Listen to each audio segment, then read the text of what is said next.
guys, so today I just wanted to talk about vote by mail and how vote by mail is going to come into play in the 2020 election. And the last thing I'm going to talk about is how recent cuts to the US Postal Service are going to affect the election in 2020, or how I think they're going to affect the election. So make sure to stay to the end. Also, please make sure to like and subscribe. All right, let's get right into it. So the first thing I wanted to do is just characterize the election really quick. Biden is favored to win right now. 72 out of 100 times, according to 538's projection, he's going to win, and all the major analysts are projecting a Biden victory. So, moving on from that, if we look at who's planning to vote by mail right now, 48% of voters who plan to vote for Joe Biden are anticipating voting by mail, and that is comparative to 23% of voters who are backing Donald Trump, who are planning to vote by mail. So what exactly this means is that more Democrats are going to be voting by mail than Donald Trump in the 2020 election, just if we could predict it right now.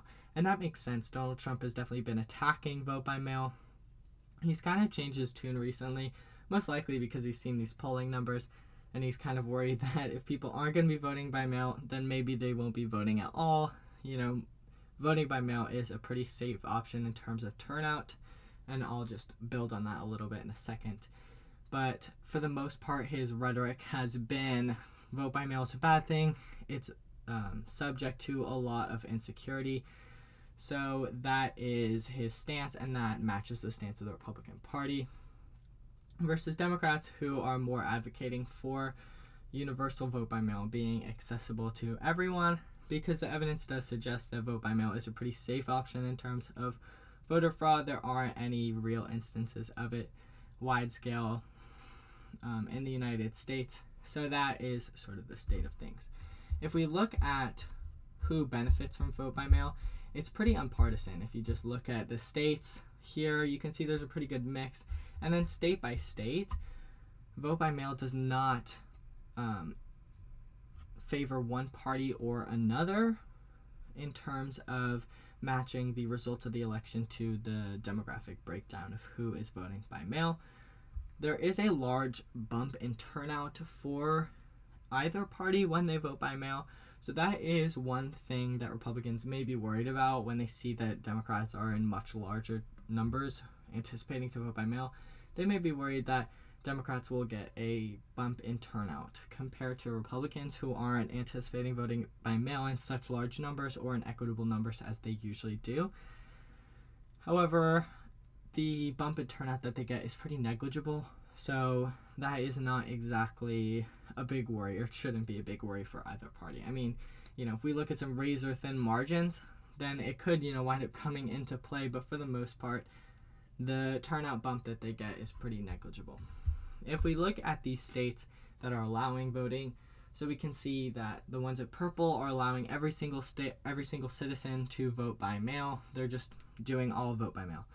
In the orange, anyone can vote by mail, but they're also doing in-person voting. And then in the green, you need a reason. And for the green ones, I don't think that coronavirus is an acceptable reason. I know it's not in Texas where I live, but I don't think across the board it's an acceptable response in any of these states. So looking at this map, we can see that pretty much everyone, the majority of people, have access to vote by mail, and pretty much everybody in a swing state.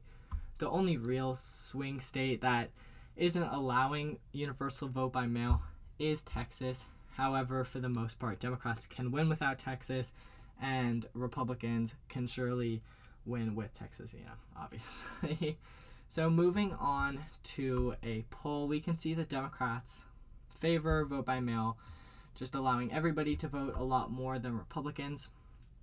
This is kind of just mirroring one of the first polls that I showed you about who is planning on voting by mail, but it's just kind of characterizing the attitudes of who is favoring vote by mail. I thought that it was important to note. And then we have this last poll, which I'll get into right as I get past this blip, about how I think the cuts to funding in the U.S. Postal Service are going to wind up affecting the election. So right now, the $25 billion in emergency funding has not been passed. However, there's growing support on either side of the aisle, of course on the Democratic side, but also from Republican House members and senators alike that live in more rural districts that are very dependent on vote by mail, especially in very contentious races such as such as Dan Sullivan and also Steve Daines, and people that live in more rural states have a lot of vote by mail. So Republicans actually are winding up supporting vote by mail. There's a growing number of them that are rallying behind the Democrats for this cause. And so because of that, there's actually been a lot of talk that the $25 billion in emergency funding is going to pass in the House and the Senate, and then it's going to get to the U.S. Postal Service. Along with that, right now the head of the Postal Service, Louis DeJoy, has said that he will stop any planned changes to make to the U.S. Postal Service. However, he has not said that he's going to reverse any changes. So while he's not going to continue with what he's been doing, he's also not going to stop what he has already done either, or reverse what he's already done either. And what I want to get into that is, I think that there is a lot of potential for change in the election right now if things continue the same. So capacity-wise, the U.S. Postal Service is not compromised. They are able to handle pretty much every ballot that's going to come into them. It's only going to make up around 2% of the mail that flows through. However, where they do come into problems is just with getting things on time, getting things done on time. There's been a lot of reports. I've seen primary accounts from postal workers saying that they stopped working overtime, saying that they used to wait for the entire day for all the mail to be mailed out, and they used to even do some late runs, and now all that has stopped. They leave at exactly when work ends, no overtime, no late runs.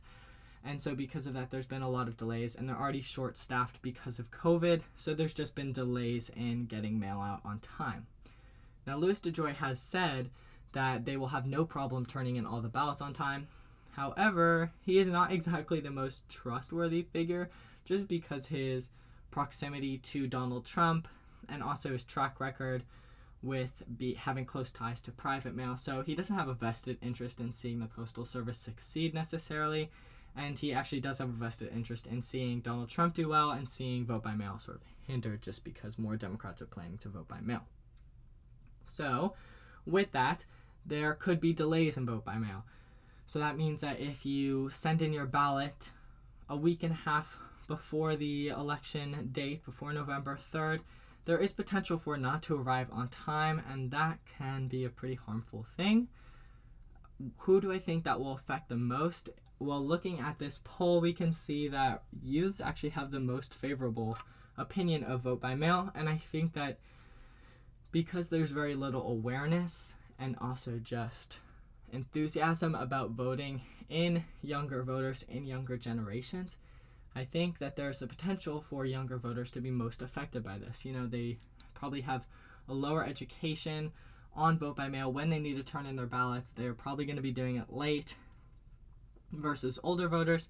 That is just my opinion. So I think the largest demographic that is susceptible to these cutbacks that have happened in the U.S. Postal Service is younger voters.